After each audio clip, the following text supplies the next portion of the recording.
Hola, soy Óscar Villafuerte, fundador de Delta Biz, y hoy estamos acá en Liderando la Tribu, un podcast donde descubrimos cómo líderes construyen no solo empresas, sino tribus, comunidades. Y hoy tenemos a nuestro invitado, el doctor Leonardo Spinzanti, líder del estudio Spinzanti y Asociados. Bueno, Leo, bienvenido a Liderando la Tribu. Muchas gracias por estar acá. A vos, Óscar, por invitarme. Bueno, honrado de poder estar conversando café por medio de las particularidades que tiene la profesión y, bueno, este ámbito y esta área del derecho que es tan apasionante y tan desafiante. Bien, perfecto, excelente, Leo. Contanos, ¿cómo fue los inicios del estudio? ¿Cómo te incorporaste al estudio? ¿Fue ese origen del estudio? Sí, el origen es un origen familiar. ¿No? Ya papá en Bahía Blanca ejerció desde el año 1960, estudió acá en La Plata, después se recibió y ya fue a ejercer a Bahía Blanca, una ciudad que es una ciudad importante para el sur argentino y en ese momento era prácticamente la ciudad más grande al sur del país. En ese entorno con pocos abogados en la ciudad de Bahía Blanca, ahí crece, después, bueno, forma familia, nacemos y papá tenía el estudio lindero a la casa. Entonces era muy común, puerta por medio, ir a visitarlo y ahí empecé a absorber claro. yo digo, el aire jurídico de lo que es el trabajo en un estudio, la comunidad de tribu, ¿no? Un poco pensando en el nombre del programa. Porque claro, siempre la profesión del abogado, aunque es individual o individualista, quizá está mal decirlo individualista, pero se ejerce en soledad prácticamente, porque estás vos frente al estudio del caso, frente al litigio, siempre o con una contraparte o con el juez, se necesita para poder compartir experiencias, puntos de vista, siempre un agrupamiento en un doble nivel. En nivel horizontal, con colegas que puedas conversar desde las alegrías, las estrategias, las angustias, en un equipo de trabajo que tenga tu misma impronta, que comparta tu objetivo, porque cada abogado... Te corto acá. Sí. ¿Cómo te incorporaste vos al estudio? Me contaste que inició tu papá en los años 60. ¿Cómo te incorporaste vos y por qué te incorporaste? Yo me incorporé yo me quedé acá en La Plata, quise hacer mi propia experiencia trabajando con papá también a distancia, iba a Bahía Blanca a trabajar por días, hacía mitad de tiempo acá y mitad de tiempo en Bahía Blanca, y luego empecé a arraigarme más en la ciudad, y una vez que nos recibimos, éramos 4 amigos que habíamos cursado toda la facultad y decidimos abrir un estudio jurídico acá en La Plata.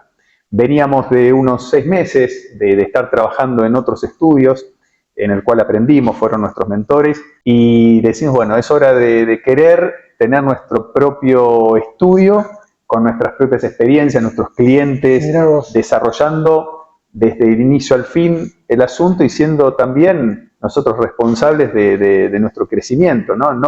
No crecer en otro estudio, aunque la experiencia fue riquísima y los mentores que tuvimos hasta el día de la fecha, seguimos hablando, siempre los mentores son los mentores, porque son esos maestros y amigos, a los cuales agradecemos particularmente la apertura que han tenido, la generosidad en confiarnos sus asuntos, quizá aquellos que no pueden tomar o no querían, o por generosidad nos facilitaban asuntos para que nosotros podamos crecer y hacer experiencia, y siempre con ese consejo del abogado con experiencia y humano, ¿no? Importante que el abogado sea humano antes que sea un estudioso, un erudito de un tema, ¿no? Obviamente el estudio siempre es complementario y es muy importante, pero la humanidad en esta carrera que trabaja siempre con problemáticas es clave. Entonces decidimos iniciamos, tuvimos del año 1995 al año 2010, funcionando como sociedad, pero no una sociedad propiamente dicha. Era prácticamente compartir un espacio, compartir gastos, pero salvo casos particulares, cada cual manejaba sus asuntos. Es decir, era una sociedad, lo que hablamos recién, en sentido horizontal, para compartir espacio, compartir lineamientos, pero el asunto en definitiva lo dependía de cada uno de nosotros. Mirá vos. Luego en 2010 hay un boom con tema de crecimiento a nivel individual de la sociedad. Asimismo, había una serie de litigios que eran litigios generales, o yo le llamo litigios con unidad de problemática, ¿no? En la cual un conjunto, una tribu, llamémoslo, de personas comparten un mismo litigio, y se empezó a multiplicar. Se empezó a multiplicar en cantidad exponencial, porque salíamos al interior de la provincia de Buenos Aires a dar charlas, a ofrecer soluciones, y los asuntos venían por derivación, porque ese acercamiento personal era lo que nos distinguía en ese momento de lo que pasaba con otros estudios. Y era un momento, 2010, el 2010, sí, quizá un poco antes, de 2005 a 2015, en la cual los estudios no salían al interior. El ejercicio de la profesión era territorial. Vos ibas hasta donde llegaba tu expansión personal. No existían redes, no existía la pandemia. La pandemia cambió mucho el modo de ejercer la profesión. Claro. Leo, te consulto acá, te pregunto, a ver, habías mencionado que te iniciaste con 4 amigos. ¿Cuáles crees que son algunos requisitos, digamos, para tener un socio? Yo creo que el socio puede tener diferentes dimensiones, ¿no? Tomar diferentes ropajes, según la etapa de crecimiento profesional en la que te encontrás, pero tiene que tener siempre un denominador común: la confianza, pero la confianza de saber qué piensa, con quién estás al lado, en la resolución de situaciones límites o conflictivas, en las cuales va a haber mucho trabajo y va a haber finalmente una recompensa en dinero y en reconocimiento y post-recomendación. Entonces, si este socio no comparte los mismos objetivos, y hablo de modo de ejercer la profesión, porque hay tantos abogados con modo de ejercer la profesión, esa sociedad tiende a fracasar. Y que comparta ambos, o los que integran la sociedad, el objetivo de crecimiento. Mirá vos. Porque en ese caso, todo crecimiento tiene un dolor, todo crecimiento tiene muchas dificultades, y en el cual vos vas subiendo escalones y es indefinido, porque el crecimiento profesional es desde toda la vida del abogado. Entonces, si no comparte esos elementos, esas características o estándares, la sociedad tarde o temprano se disuelve. Mirá vos, qué interesante lo que decís, Leo. Tener el mismo pensamiento, digamos, ir generando la confianza y ese espíritu de crecimiento, ese espíritu de tirar para el mismo lado. En cuanto a las situaciones difíciles, a ver cómo actúas en las situaciones complejas. Sí. Digamos. Yo creo que ahí es uno de los momentos en los cuales decís que tenés un socio. Sí. ¿Sabés por qué, Oscar, es importante? Porque llega un momento cuando vos tenés una exposición, siempre la tenés, pero hay abogados que se exponen más o menos según a lo que se dediquen. Lo del abogado penalista va a estar más expuesto, no solo mediáticamente, no hablemos del mediático, sino ante el cliente y el entorno, que un abogado que se dedica al derecho previsional. Un abogado de familia va a estar más expuesto él a su propio desafío, a angustias, a choques con el sistema judicial, a la contraparte, a la presión de que hay menores, muchas veces, la mayoría de los casos, que hay intereses de criaturas menores de edad en juego, y ese desafío también lo tiene que compartir tu socio, porque vos vas a tener que dejar quizá de atender otras cuestiones para dedicar mucho tiempo, y ahí tiene que estar tu socio. Y en el momento que tu socio le toque estar en tu lugar, vos tenés que responder.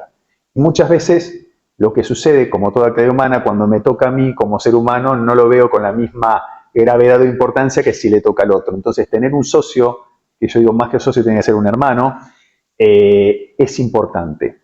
Y más si el socio es un familiar, padre, hijo, hermano, que hoy en día nosotros tenemos un crecimiento estructural por la incorporación de mi hija como abogada, efectivamente, al estudio. Y es un doble desafío.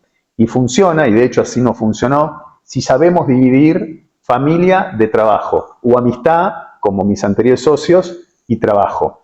Una vez que vos sabés dividir esos elementos y tenés la franqueza para aceptar la corrección de los errores, que es lo que te va a hacer crecer, esa sociedad va a funcionar.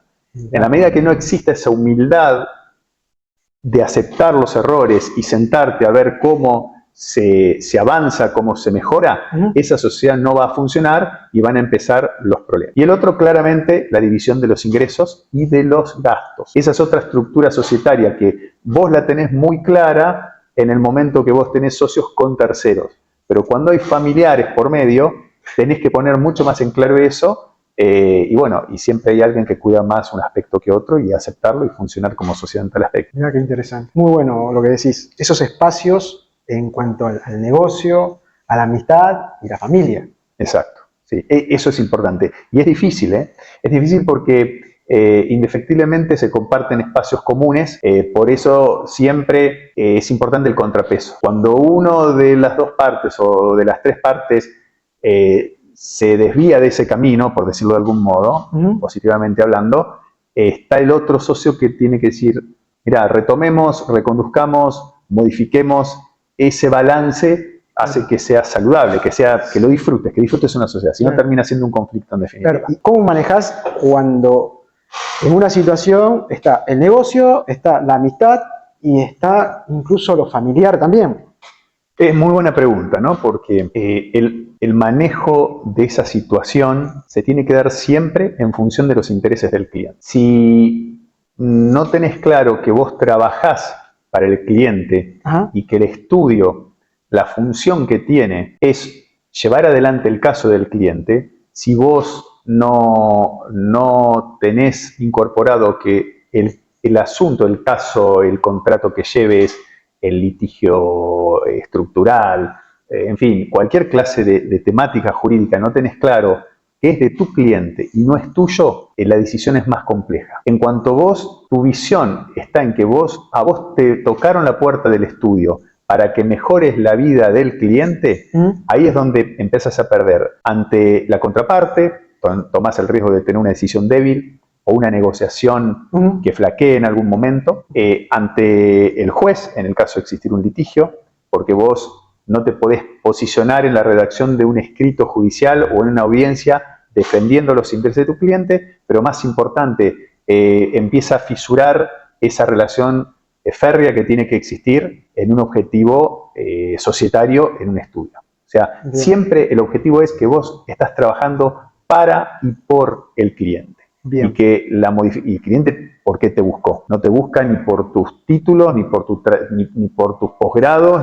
Eso es algo que vos le vas a dar después al enfoque, al desarrollo del proceso y al conocimiento. El cliente te busca por la confianza. Excelente lo que decís. Entonces, es fundamental tener en claro en esta relación, ya sea relación de socio, relación con algún miembro del equipo, tener en claro que el objetivo primario es el cliente. Exacto. Es la atención, la confianza y el resultado que uno le brinda al cliente, y la relación o el feedback o el comentario o el rendimiento, la medición del rendimiento de algún miembro del equipo gira en torno a eso. Exacto. Al cliente. Exactamente. Gira en torno al cliente y es algo que no siempre se alcanza a entender. Y ahí es donde el cliente, si es un cliente que es observador, un cliente que busca la calidad del servicio, ahí es donde vuelve y donde está dispuesto a invertir su capital en la solución de su problema. Yo digo, y lo hemos tenido en muchas charlas el año pasado, durante el año que trabajamos juntos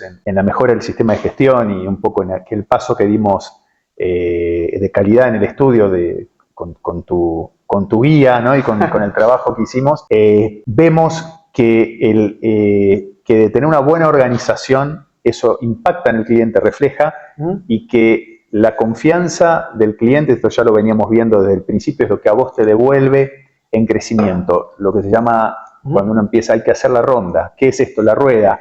Que el cliente empiece a dar más clientes. Y ahí es donde realmente tenés la estabilidad, porque siempre todos los meses ingresas un asunto en función de no solamente que haya solucionado un caso, sino que aunque el caso hubiera salido no de como lo pretendía el cliente o con un resultado parcial, o el caso se hubiera resuelto contra los intereses del cliente, si ve que hay buena atención, que hay prioridad, que se le explica cómo va el proceso judicial, que se lo trata humanamente, como todos tratamos a cualquier persona, con calidad, y eso se refleja y el cliente entiende qué pasó en el juicio y sabe que, bueno, que un proceso puede salir bien o mal, pero nunca te va a perdonar y nunca va a volver si vos no tratás al cliente humanamente. Entonces, eso es la base, el ABC del crecimiento. Leo, has mencionado en los inicios, digamos, que la profesión es individualista. ¿Cómo fue ese salto de ser un estudio quizás unipersonal a incorporar gente, a desarrollar el equipo? ¿Cómo fue ese salto? ¿Nos podés contar? Si vos me decís, ¿y se puede trabajar en sociedad cuando empezás? Yo te digo que no, porque vos no tenés resto para dar, o sea, no tenés suficiente trabajo para compartirlo. Yo siempre digo que para dar hay que tener primero. Si vos no podés dar aquello que no tenés y tampoco podés dar antes de tener una base, porque llega un momento que vos tenés que tener un nivel básico de estabilidad individual para pasar a dar el salto de crecer como sociedad, ¿no? Es un crecimiento normal de cualquier estudio. De hecho, vos no vas a ver estudios que hayan empezado a ser una sociedad con todos estos condimentos que hablamos en el minuto cero de recibido, ¿no? De que se gradúa el abogado. Tiene un crecimiento individual y luego, por ese mismo crecimiento, te lleva a la necesidad de asociarte. Claro. Básicamente, para que sea una sociedad sólida, vos tenés que haber tenido la necesidad, en el buen sentido, es decir, yo necesito por la cartera de clientes que manejo y porque tengo que tratar el asunto con mayor calidad, a empezar a asociar. Y luego la sociedad va teniendo un crecimiento piramidal y después hay necesidad de contratar personal que te ayude administrativamente. Y después otros colegas, asociarte, que dominen otras disciplinas, porque el crecimiento de asuntos hace que crezcan. Vos no podés hoy decirle a un cliente, no, mira, yo te atiendo lo laboral, pero los temas de familia ando a otro estudio. Vos al cliente le tenés que dar la solución integral y por responsabilidad tenés que conocer del tema. Y ahí empieza el crecimiento piramidal. Empezás a asociarte o a aliarte estratégicamente con otros profesionales. Bien. Porque acá hay una diferencia, están los socios y las alianzas estratégicas, ¿sí? Vos no podés tener, salvo algunas honrosas excepciones, como esos estudios tope de gama en Capital Federal, que son no más de 10, que tienen una estructura de 200 abogados, que tienen una estructura societaria a nivel de lo que conocemos del buffet norteamericano, del derecho anglosajón. ¿Por qué? Porque esos estudios manejan un nivel empresarial y una complejidad que necesitan asociar. Ahora, el estudio mediano también puede tener ese crecimiento de acuerdo a sus condiciones. ¿Cómo? Aliándote estratégicamente, lo considero yo. Es decir, vos mantenés una estructura societaria en tu estudio y asimismo te aliás estratégicamente con otros abogados que van a permitir una sinergia. Es decir, lo que aquellos abogados no pueden derivar porque pierden su cliente o no lo atienden, por esto que decíamos de la confianza. El cliente viene a verte a vos. Claro. Ahora, vos tenés que darle la solución asociándote con otros colegas que sí tienen ese conocimiento, ¿sí? Te pongo un ejemplo. Nosotros en el estudio hacemos derecho previsional, reclamos constitucionales. Pero luego se dio que empezaron a venir a raíz de esos clientes otros asuntos de otras cajas previsionales que nosotros no manejábamos. Empezamos a aliarnos con otros abogados que sí manejaban esas cajas. Y empezó a darse una sinergia que ellos nos derivaban casos de las cajas previsionales que no hacían y nosotros sí. Entonces ahí empezamos a tener otra clase de crecimiento, pero con alianzas estratégicas. Eso no hay que perderlo de vista nunca porque es un elemento con el que contamos. Cuando uno se inicia en la profesión, empieza a desarrollarse profesionalmente y hasta que adquiere su cartera de clientes. Cuando ya tiene una cartera de clientes formada, empieza a delegar ciertas cuestiones. Habías mencionado la parte administrativa. Exacto. Como primera medida, delegás la parte administrativa y ya después, a medida que vas creando confianza con tus clientes, vas incorporando quizás nuevos servicios o nuevos rubros que si vos no lo podés, empezás a asociarte o crear alianzas con otros profesionales. Para poder incorporar y generar tu equipo de trabajo, ya has mencionado la parte administrativa, ahora, digamos, para formar tu equipo, ¿qué condiciones o cómo lo haces o cómo lo hiciste? Bueno, nosotros nos tocó transitar la pandemia en ese crecimiento. Te hablaba al principio de la conversación, de 2010 a 2018. Nosotros, mira, te comento cómo es la relación. Era la época del papel, ¿no? Expediente papel. Es decir, vos tenías que ir a todos los tribunales, salir del estudio con tu carpeta, ir mesa de entrada, uno por uno, tenías que caminar cuadras. Nosotros, por la cercanía con Capital Federal, también ejercemos la profesión en la Capital Federal, entonces tenías que organizar días para ir allá, en fin, era toda una estrategia. Entonces, en la medida que íbamos creciendo, necesitábamos personal.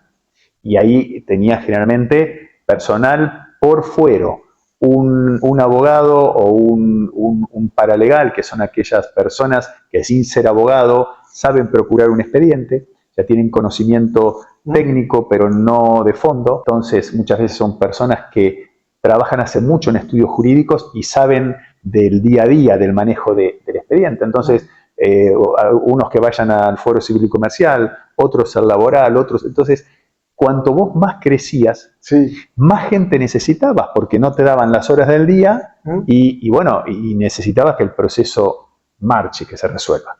Luego de pandemia, sucedió al contrario, hubo un retroceso del manejo de los estudios y hubo una reconversión de la dinámica de trabajo, en la cual fue más importante tener buena tecnología, tener personas en el estudio, contar con ellos como equipo que entiendan de tecnología, que puedan conocer del manejo virtual de los expedientes. Entonces ya se necesitó menos personas, se amplió el área de trabajo, porque hoy no es necesario movilizarse, y necesita sí quizá personas que trabajen menos tiempo, porque es muy desgastante, y quizá más personas que trabajen menos tiempo. Es decir, lo que antes te hacía una persona en 8 horas, hoy te lo hacen en 3 horas, pero el desgaste que tiene frente a la máquina, porque frente a la profusión de ritmo judicial, porque antes el ritmo judicial era más lento, ahora te llegan cédulas electrónicas, entonces el ritmo judicial es más frenético, por decirlo de algún modo.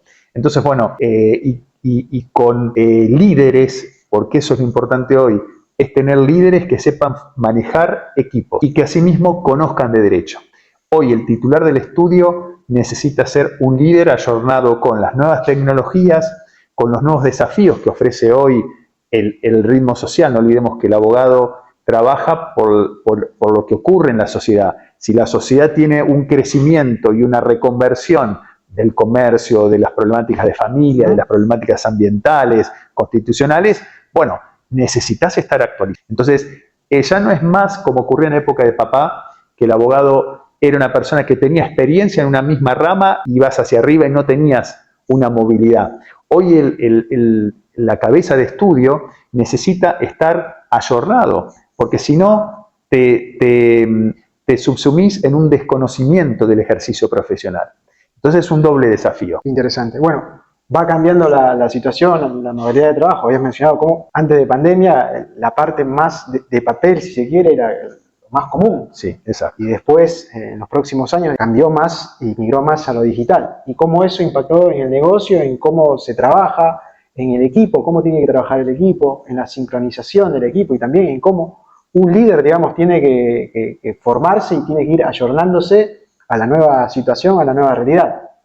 Has mencionado dos tipos de conocimiento. El conocimiento, digamos, del derecho, la parte más técnica, la parte más humana y liderazgo de equipo. Exacto. Has mencionado que es fundamental empezar a formar líderes.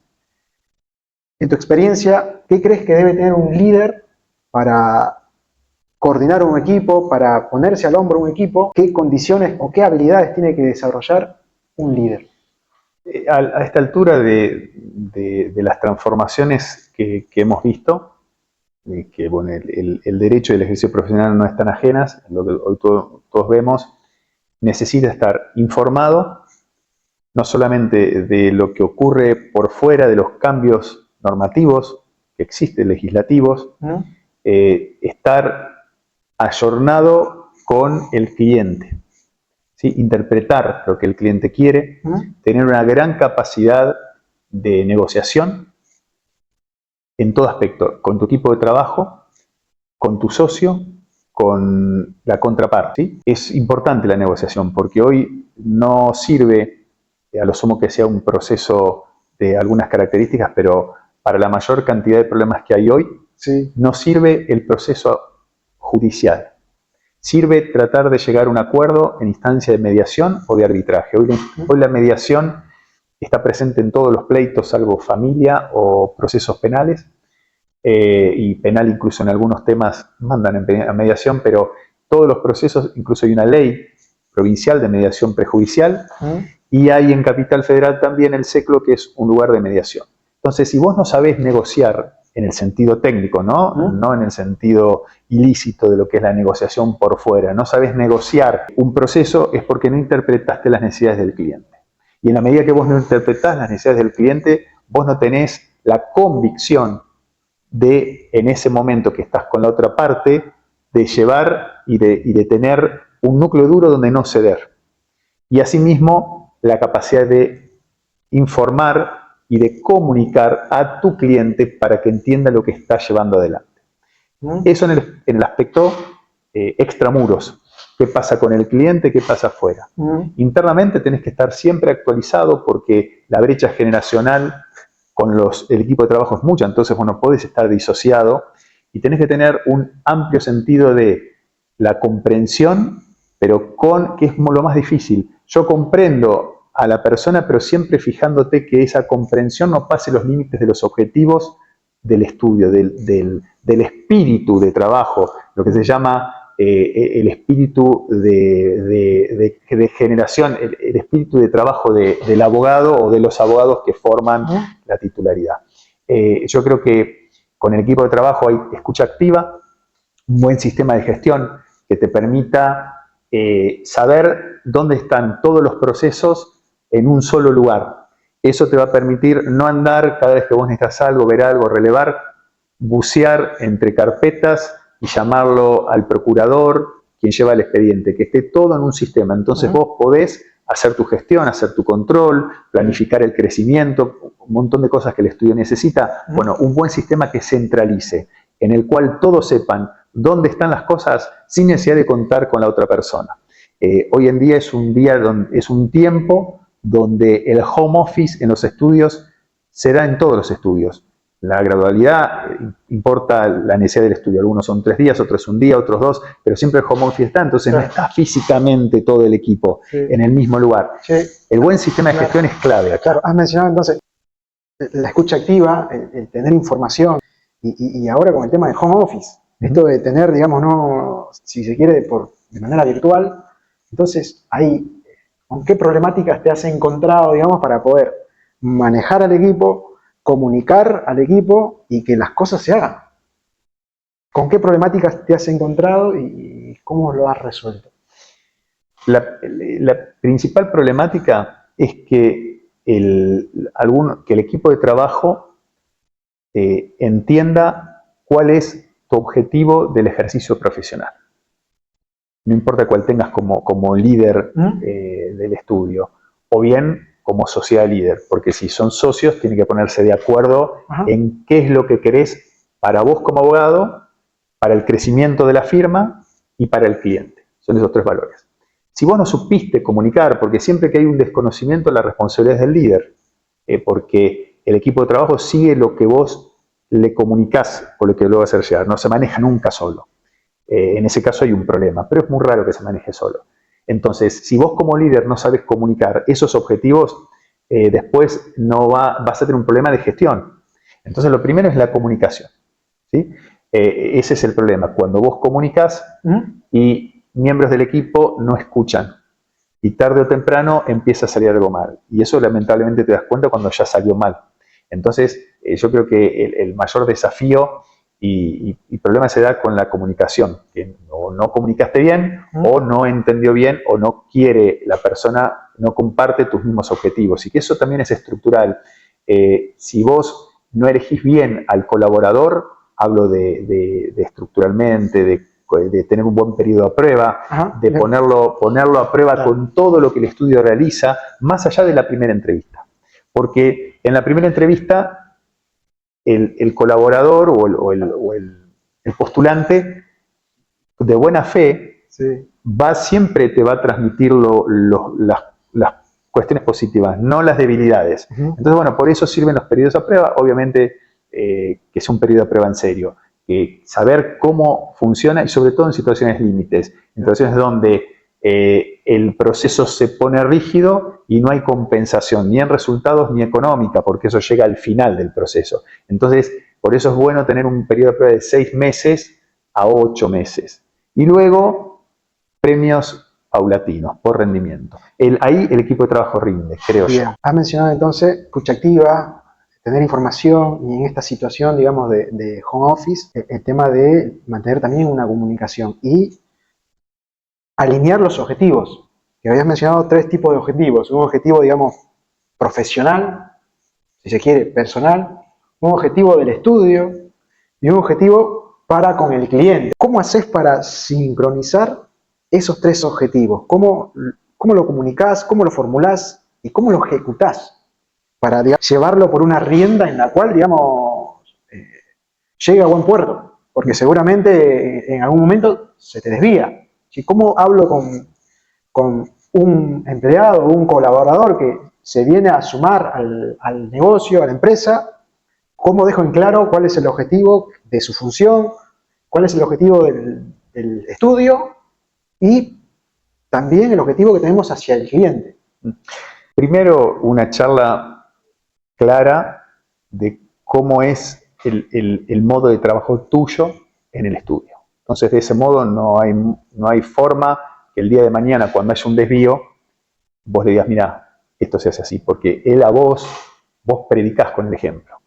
El abogado tiene que predicar con el ejemplo. Si vos al colaborador le decís, mira, en tal momento hay reuniones, hay periódicas reuniones, y vos no venís, las postergás constantemente, si vos hablás de cómo hacer un trabajo y a vos no te ven hacerlo, o sea, el ejemplo. Eso quizá parece una verdad de perogrullo, pero no es tan obvio en muchos casos, ¿sí? Entonces, bueno, primero, predicar con el ejemplo. Lo mejor es que vos lo que estés pidiéndole que haga, antes lo hayas hecho vos. O sea, si vos llegás al punto de delegar, es porque vos ya lo hiciste tanto que conocés, entonces podés controlar que el trabajo se haga bien o mal, de acuerdo a tu modo de hacer, pero en definitiva que se haga bien o mal. Hay ciertas cuestiones que son como si fuera un cable de fibra óptica y un centro que se realiza de igual modo en cualquier estudio. Después está la forma, cómo haces vos, qué impronta le das. Bueno, eso vos lo tenés que haber hecho hasta el hartazgo, cosa de conocer, y por eso hablaba al principio del crecimiento por cúmulo de tareas, que al principio ningún estudio crece como sociedad cuando vos no tenés el giro o esa rueda de clientes. Ahora bien, primero creo yo que vos sepas de qué hablas. Entonces, el colaborador te respeta por eso y tenés autoridad en lo que vos estás diciendo. Otro tema importante, en mayor o menor medida, que el colaborador tenga contacto con el cliente. Entonces sabe de que lo que él está llevando adelante, hay una persona atrás, hay una necesidad, hay un derecho vulnerado, o hay un contrato, un objetivo de un cliente que cumplir. O sea, que él sepa que trabaja para otro, que le ponga nombre y apellido.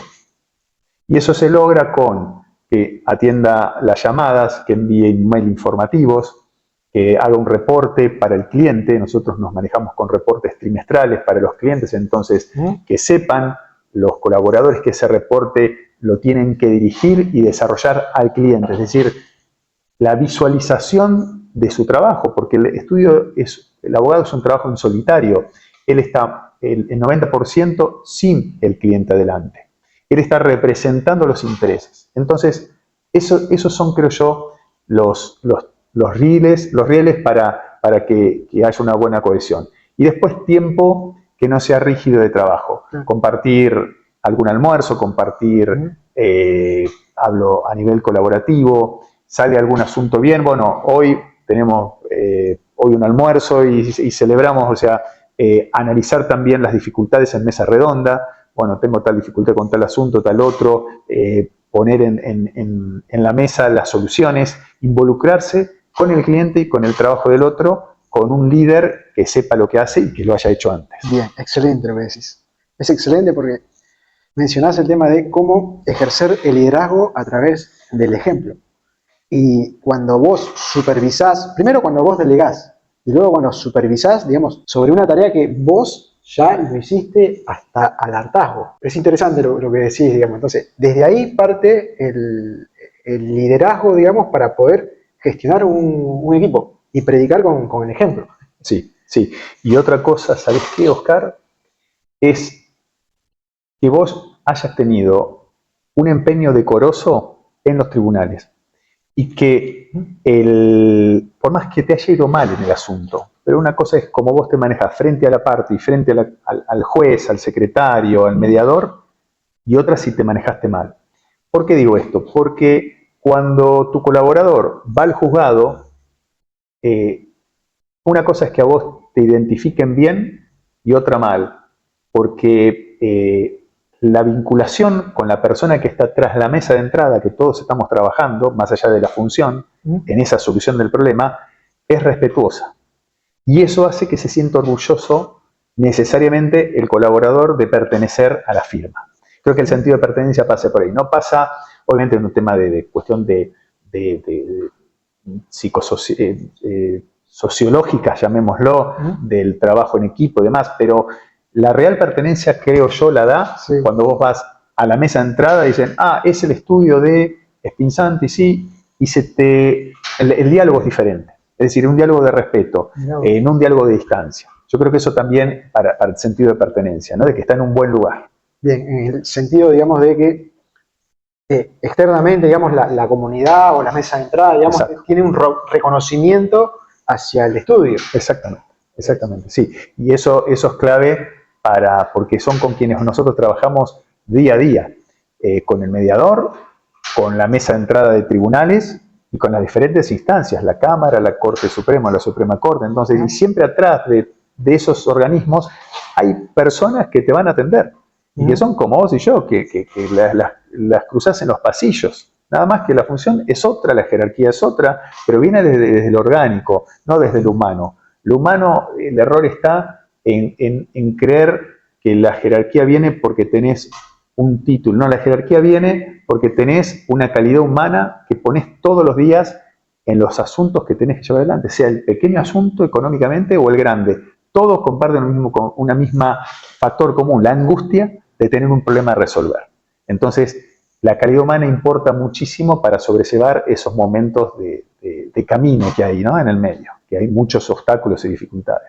Bien, excelente. Lo que decís, uno como estudio y como profesional también tiene un objetivo, del otro lado está una persona. Si bien es un cliente, está una persona con una angustia, con una problemática y que desde acá nos ponemos al hombro y damos una solución a esa angustia, a esa problemática que tiene el cliente. Y va más por el lado orgánico que mencionabas, la parte humana, y eso se discurre en varios ámbitos, partiendo, digamos, internamente dentro del estudio, externamente en los tribunales y con el cliente también. Exacto, sí, sí. Y quizá parece difícil, pero eso hay que practicarlo todos los días.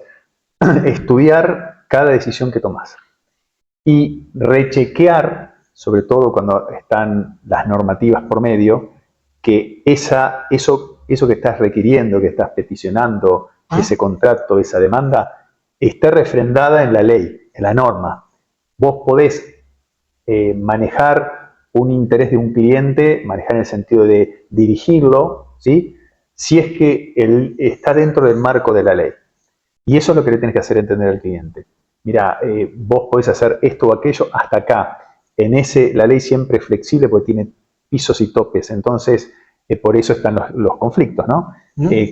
Ese conocimiento del derecho, de lo que dicen los juzgados, la doctrina judicial, de la jurisprudencia, siempre ese estudio tiene que estar constantemente y no es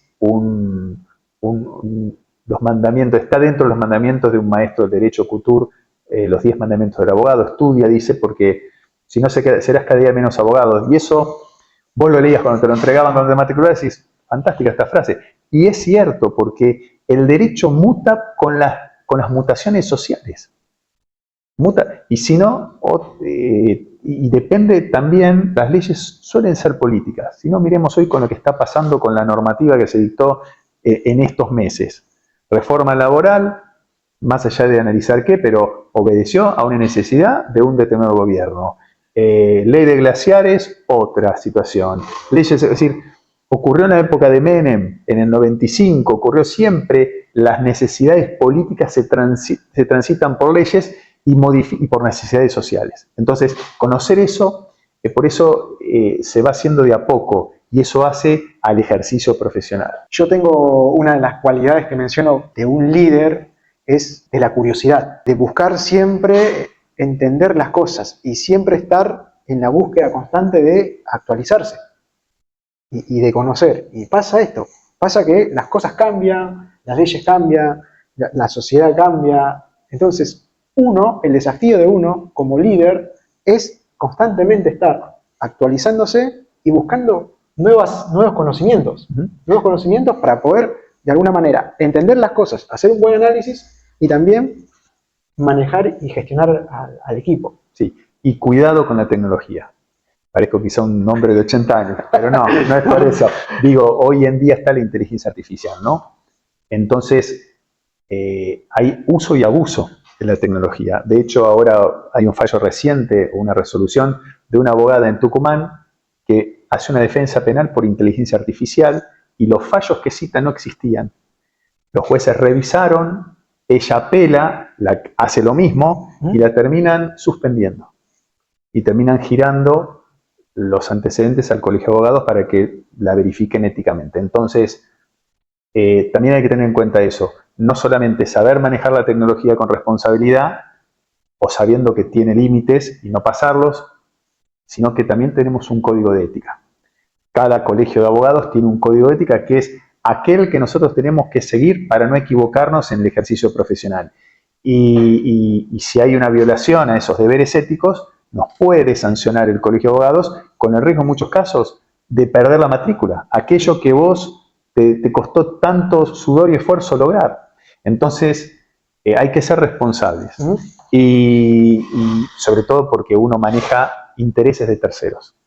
Y bueno, por eso mismo, y por uno también, ¿no? Porque nada más lindo que el respeto del colega, que el respeto de con quien vos te confrontás y de tu cliente, yo creo que, y de tu equipo de trabajo. Entonces, siguiendo un lineamiento ético, más allá del tuyo, sino la ética profesional, creo que son elementos que ayudan a transitar el ejercicio profesional y a crecer sólidos. Has mencionado el tema del cliente.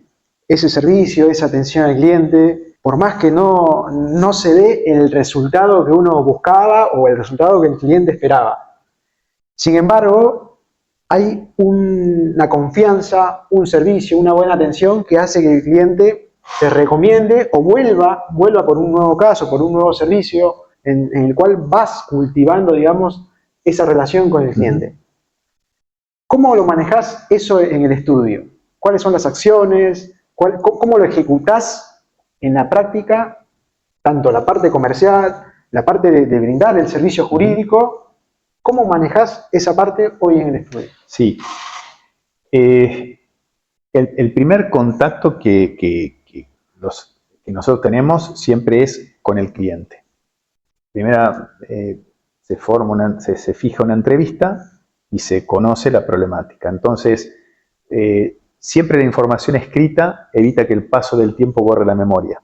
Y explicándole al cliente los riesgos que tiene, lo que él quiere hacer, los límites judiciales que tiene, en base a un conocimiento de lo que dice la jurisprudencia sobre ese tema, y los límites legales, la ley hasta dónde te permite. Dentro de ese marco, el cliente está informado, es lo que conocemos como consentimiento informado para los médicos. Bueno, la información escrita por medio de un diagnóstico, todo algo que hemos armado en la estructura nueva del estudio a partir de un par de años, es un diagnóstico y un presupuesto. Que el cliente luego de esa entrevista tenga un diagnóstico, es decir, usted puede, de acuerdo a esta normativa, de acuerdo a esta jurisprudencia, usted puede llegar a este resultado, pero siempre aclarándole que el abogado no puede ofrecer resultados.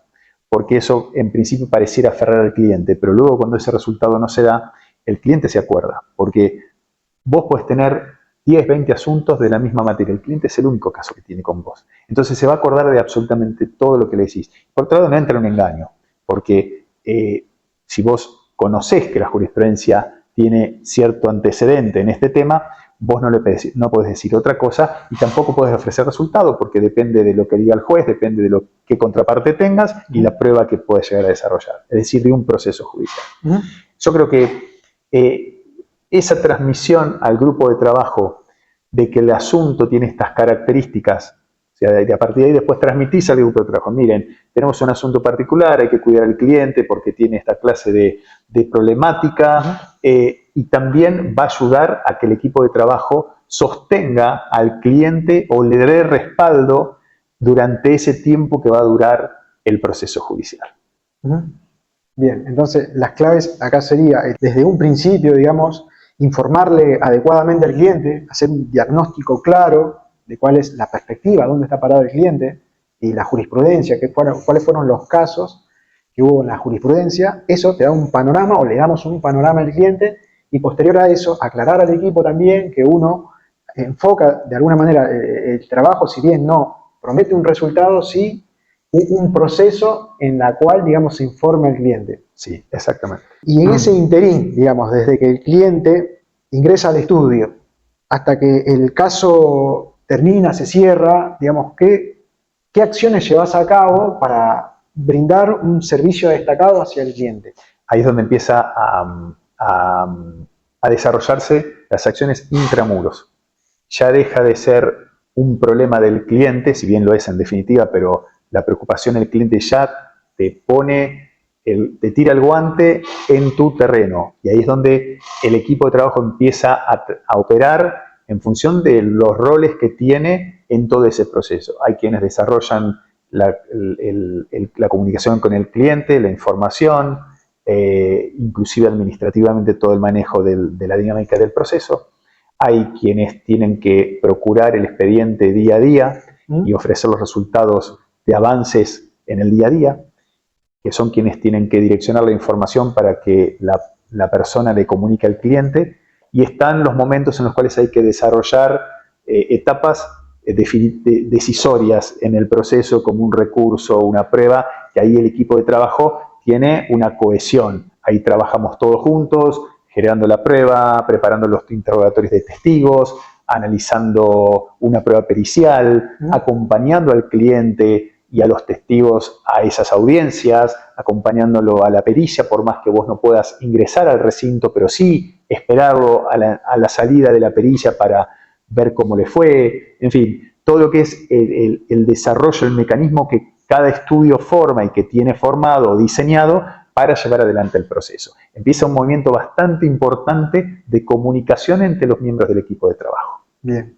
Todo el trabajo intramuros, digamos que... Comunicación pura, Oscar, comunicación. Por eso es importante generar un buen sistema de gestión interna. Bien. Que permita que cada cual sepa qué tiene que hacer y cómo tiene que unir las etapas que él ya no desarrolla, pero que dependen de esa etapa para que él siga adelante con su trabajo. ¿Y por qué crees que un cliente, por más que no logró el resultado esperado, vuelve e incluso te recomienda? ¿Te ha pasado eso? Me ha pasado, porque claro, no todos los asuntos que pueda tener un cliente o los problemas, por decirlo, por hablar con propiedad, no todos los problemas que puede tener un cliente son problemas que tienen éxito. Pero sí explicarle al cliente que dentro de el escenario que le toca vivir se puede sacar el mejor resultado negativo, llamémoslo. Decirle al cliente, mira, tenés este problema, vos no vas a ganarlo, pero sí podemos llegar a mejorar el resultado que hoy podés llegar a tener. ¿Sí? Eso se da mucho en derecho de familia. Entonces ahí hay que explicarle, mira, el asunto no es ni la esposa ni el esposo, es el menor. Entonces que entiendan por dónde pasa el problema legal que ellos traen. Porque si vos, y volviendo al tema de familia, que quizás es el más claro y quizás todos puedan llegar a entenderlo, si vos enfocás el problema alimentario como un problema del progenitor que tiene que que dar la prestación alimentaria y no lo va a entender, porque lo va a entender que él tiene que dar dinero. Ahora, si vos le decís cómo es, mira, acá el tema es que tu hijo o tu hija tiene que tener una vida digna y tiene que tener tu mismo nivel de vida, vos corres el foco del problema que él venía como un problema personal para que entienda que no es su problema. Tenés que darle solución al menor. Eso es la principal función que tenés que tener al principio. Entonces después, si él tiene que dar en vez de 500.000, 800.000 pesos, sabe que lo hizo para el menor. Claro. Yo creo que esa sinceridad pasa mucho en lo penal también. Que vos a la persona decís, mira, la verdad, vos acá tiraste un cheque sin provisión de fondos. Pero bueno, vamos a intentar lograr una solución alternativa. Pero si vos le decís, no, acá vamos a tratar de hablar con el juez, hablar con el fiscal, y no es, aparte tampoco, por eso hablaba de la ética, ¿no? Eso va a la ética de trabajo de cada estudio. Nuestra función ética del principio es que el cliente tenga la noción real de hasta dónde puede llegar y que tenga la dimensión del resultado. Esa es una base ética que a nosotros nunca nos dejó de funcionar. Y siempre el cliente ha entendido y ha vuelto y ha recomendado a nosotros ese modo de manejarnos que viene, bueno, al principio, de cómo se manejó mi padre. Mirá vos. Entonces, yo me acuerdo, tenía 10 años, lo acompañaba a tribunales y Sabino de acá, Sabino de allá, ¿cómo estás? Entonces, vos ves eso, Mirá vos. y bueno, inconscientemente, porque mi viejo nunca me sentó a explicarme, yo lo veía, ¿entendés? Y inconscientemente después lo llevé a la práctica, y hoy lo lleva mi hija a la práctica. Y eso es muy interesante cuando ves que las nuevas generaciones cómo se manejan con la resolución de un proceso que les toca llevar adelante, un proceso complejo. Mirá qué interesante lo que decís. Esta transformación o este sendero que ha tenido el estudio digamos, de los cimientos fundacionales. Sí, Con sí. su papá, digamos, como fundador. Cómo eso ha ido, digamos, esos valores o esa base continúa generacionalmente. Y digamos, has mencionado el tema del liderazgo que es con el ejemplo. Un líder pregona con el ejemplo. Y es eso, digamos, desde el fundador que es el que hacía las cosas y es el que de alguna manera generó un reconocimiento en los tribunales que es de calidad, digamos, y cómo se ha ido trasladando eso, se ha ido cultivando a la siguiente generación. Sí, incluso sin siquiera, cuando ya, incluso en diferentes ciudades. Papá ejerció en Bahía Blanca y yo ejercí en La Plata. Es decir, en diferentes ciudades. Sí. Yo creo que sí, que hay cuestiones que van en cómo viste a tu mentor. Sí. Luego, bueno, mis dos mentores de La Plata, también ellos me inculcaron eso. Me inculcaron que la generosidad del abogado está en compartir un determinado proceso, incluso en derivarlo, y en sentarse y hablar una resolución, un problema, y no menospreciar el problema porque es un profesional que recién está empezando, o porque sino se sentaban, me daban el tiempo que necesitaban y me daban los caminos que se podía seguir de acuerdo a su experiencia. Es decir, tener un buen ejemplo es importantísimo, ¿no? Y eso hace que vos, consciente o inconscientemente, termines ejerciendo en esos valores, ¿no? Porque la profesión en Derecho, donde los valores están muy en juego, ¿no? Sí. Y donde está el factor monetario y los intereses patrimoniales. No te olvides que el abogado, salvo en lo penal, manejamos intereses patrimoniales, salvo en lo penal o en familia. Entonces, si vos no tenés valores éticos, y es muy probable que termines traicionando la confianza de tu cliente, o en algún momento cedas tu modo de manejar un problema, o en el momento que estás negociando o en una mediación, cedas intereses en función de sacar un beneficio económico. Y eso, yo hablaba por eso, la ética, si bien no haces nada porque en definitiva no estás violentando ningún proceso, pero éticamente hay una diferencia enorme entre profesionales. Mira, Leo, yo, digamos, en mi experiencia recorriendo varios negocios, me encuentro con empresarios, líderes de negocio de avanzada edad que ya están retirándose del negocio. Y y prácticamente lo toman a la empresa como un hijo más, como un hijo más. Y me he encontrado con personas que dicen, che, se dan la vuelta y no ven quién pueda continuar el negocio. Y es un hijo más y quieren que ese hijo continúe más allá de ello. Y yo lo tomo esto como un legado, digamos. Y el legado se construye, a mi modo de ver, digamos, con lo que hizo tu papá. Exacto. Sí. Siendo el ejemplo, construyendo, haciendo con valores, con ética, y que eso después los más chicos o los que están a su alrededor son los que toman como ejemplo. Y yo creo que, digamos, en los negocios pasa eso, digamos, no es, o sí es importante los resultados que uno genera en el negocio, pero más importante es lo que deja en el negocio, las relaciones que construye en el negocio, digamos, lo que da y el equipo que va generando, digamos. A veces me parece a mí que uno no es consciente, pero, digamos, va generando raíces que después eso queda en el legado. Sí. ¿Vos cómo lo ves esa parte, digamos, de cómo, porque has mencionado el tema de cómo inició tu papá y cómo fue el ejemplo para vos y seguramente para otras personas y que eso sigue perdurando a lo largo de los años? Y vos haciendo, digamos, dentro de la base, teniendo esos mismos valores y que está enraizando seguramente en otras personas, en tu familia. Entonces, yo lo veo eso como muy potente y que muchas veces no es lo invisible de los negocios. Sí. Yo creo que desde la experiencia personal, ¿no? Los abogados o abogadas que trabajan en los estudios de los padres, si vos mirás cómo es su padre como persona y como profesional, todos comparten un factor común, que es esa función de equipo de trabajo, es esa ausencia de individualismo y el liderazgo. Y tiene una postura muy centrada en cómo se resuelven las cosas y en lo ético del trato al cliente, ¿no?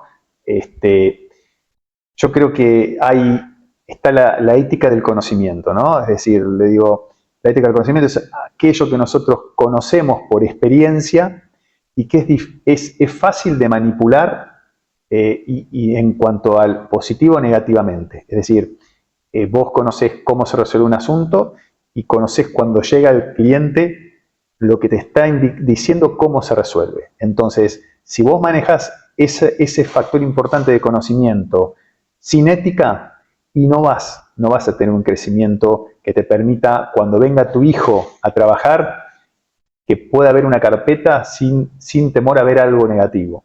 Porque en definitiva, ningún padre de familia o madre de familia quiere que su hijo vea que es una mala persona ejerciendo.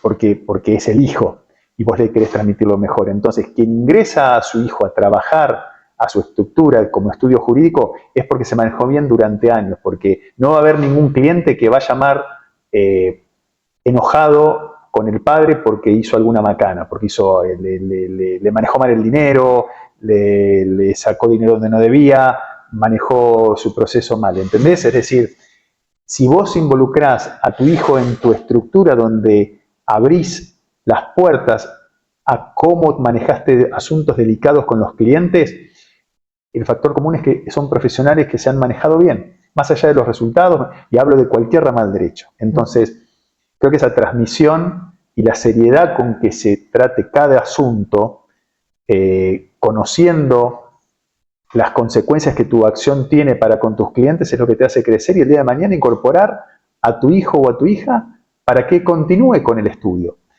¿Sí? Porque ellos van a ser los continuadores. Entonces, le tenés que dar apertura también. Hoy hay una apertura tecnológica. Yo digo, los estudios hoy tienen lo que se llama la tercera expansión, que es la tecnológica, que te permite incluso con un buen manejo de la tecnología y de las comunicaciones abarcar clientes más allá de tu ciudad.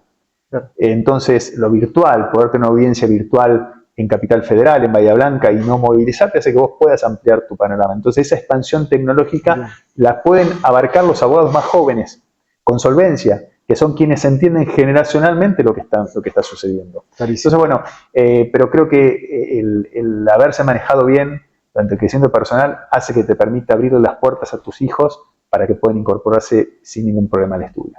Bien, excelente. Bueno, mencionaste el tema del espíritu, digamos, de equipo, digamos, los valores que uno tiene, la forma de actuar, cómo uno va manejando, principalmente las situaciones difíciles, ¿no? Me parece que ahí es donde salta realmente la verdad. Es en las situaciones difíciles, un cliente difícil, cuando la situación no te sale como uno lo espera. Es ahí, creo yo, donde se define realmente cómo uno está hecho y qué es lo que pregona. En el estudio, ¿cuál crees que ha sido, a lo largo de su historia, la situación más difícil que tuvo que atravesar? Sí, la más difícil, pandemia. Pandemia. La más difícil, pandemia, claramente, porque, bueno, no es necesario profundizar lo que fue la pandemia, pero los estudios jurídicos sufrimos una transformación digital. Entonces, tuvimos, incluso dentro de pandemia, que acoplarnos fueron 2 años, es decir, acoplarnos a la angustia del cliente, que bueno, estaba en una incertidumbre de qué pasaría con su proceso, a la transformación de los juzgados, porque hasta la dificultad de tomar las audiencias, qué avanzaba, qué no, la papelización que se empezó a dejar, ayornarse al uso digital de los expedientes. Creo que sí, pandemia fue lo más concreto, desarmó equipos de trabajo, económicamente también fue complejo porque hubo que sostener estructuras, hubo que sostener equipos de trabajo a distancia cuando el teletrabajo nunca se había hecho, y ahí la comunicación fue base de que los equipos de trabajo continuaran y que el cliente se sintiera acompañado. Bien, excelente. Y en esa situación, digamos, has mencionado, bueno, la pandemia, el tema del juzgado, el tema de la falta de presencialidad, equipos remotos, el tema de poder abordar esta digitalización. ¿Cuáles crees que han sido las claves en el estudio para poder hacer frente a esta situación? Claves fueron saber admitir que las cosas pueden no funcionar y aprender de los errores. Y el diálogo constante con colegas que les estaban en la misma situación y bueno, saber que a todos nos estaba pasando, estamos todos pasando por una transformación, transitando una transformación, y el diálogo con el colega hacía ver que había diferentes soluciones y cómo se implementaban. Bien, excelente lo que mencionás, el tema de que los resultados que uno espera no se pueden dar. Segundo, el tema de la comunicación. Mantener una comunicación fluida, por más que la distancia, digamos, no permita una presencialidad, pero sí mantener una comunicación con el equipo y de cara, obviamente, también al cliente. Sí, creo que eso es. Si uno mira hacia atrás y ve qué hicimos todos los abogados, fue un momento bisagra, así como lo fue en el 2001 el corralito financiero, que también fue un momento bisagra para el derecho, pero manteníamos una estructura. Quizás fue en un aspecto, ¿no? Es decir, bueno, cambió el país, lo que hablábamos del acontecimiento económico que modificó la vida de todos, y hubo que enfocarse en una clase de procesos que eran los amparos, que era la mayor necesidad o una de las necesidades principales de los clientes. Ahora, la pandemia fue algo que quebró todos los estándares. No hubo nada que quedó en su lugar, y todos lo sabemos. Entonces, el derecho que vos interactuás con cliente, tribunales y tu equipo de trabajo, quebró toda esa estructura y hubo que rehacer, y el contacto, la conversación con los colegas, amigos que pudieran estar en esa situación, y vos veías que otros iban saliendo, entonces eso te daba energías y decía, no, bueno, hay que ir por acá, o vos tratabas de solucionarlo. Nosotros siempre hemos tenido proactividad con las dificultades, nunca lo hemos visto siempre como un desafío, y esto lo digo por cómo nos hemos manejado siempre. Y hemos aprendido también y nos permitió reformular y siempre creciendo. Nuestro objetivo siempre como estudio fue siempre crecer, siempre buscar el crecimiento, salir de la zona de confort siempre sólidos en los conocimientos jurídicos. Y bueno, la pandemia nos hizo forzar y nos hizo pasar el desafío. Calculate, Oscar, que estudios donde había estructuras grandes empezaron a cerrar, porque se empezó a dar el home office. Entonces hoy ya los estudios no necesitas grandes estructuras. Entonces eso generó también un cambio de paradigma. Muy bueno, bastante interesante, Leo. Bueno, para ir cerrando ya, analizando toda la historia, toda la historia del estudio, distintos desafíos que tuvieron que ir atravesando, si tuvieras que dar un consejo a Leonardo de 20 años que quiere introducirse en el mundo, digamos, jurídico y quiere desarrollarse de manera empresarial en el rubro jurídico, ¿qué consejo le darías? Si yo tuviera que comenzar nuevamente la carrera, no dejaría de comenzar como lo hice, asociándome con gente de confianza, con amigos. Esa es la primera gran y fantástica sociedad, porque los temores, los miedos, los errores, los compartís con amigos, que aparte son también profesionales. Y luego sí, trataría desde el minuto 1 organizar tu estructura, aunque sea una estructura pequeña, pero con mentalidad empresarial. Buscando siempre la colaboración de un tercero que entienda de cómo armar esa estructura. Lógicamente uno aprende los porrazos muchas veces. Formando su propia experiencia. Hoy estamos más actualizados de que ese es el modo de crecer con otro profesional que entienda de cómo generar estructuras. Pero yo generé una estructura, por más pequeña que sea, pero siempre con mentalidad empresarial, sin perder la ética la moralidad, embuirte de moralidad, la ética del trabajo, de la valoración de la persona. Eso nunca tiene que escaparse, pero sí con una estructura empresarial. Insisto, al principio será menor y después irá creciendo, pero si tuviera que mejorar algo del principio de mi carrera, sería ese aspecto. Bien, excelente, Leo. Bueno, Leo, muchísimas gracias por favor, charla, por este podcast. Oscar, muchas gracias. Una charla muy amena, muy linda y cargada de mucho conocimiento, de mucha experiencia.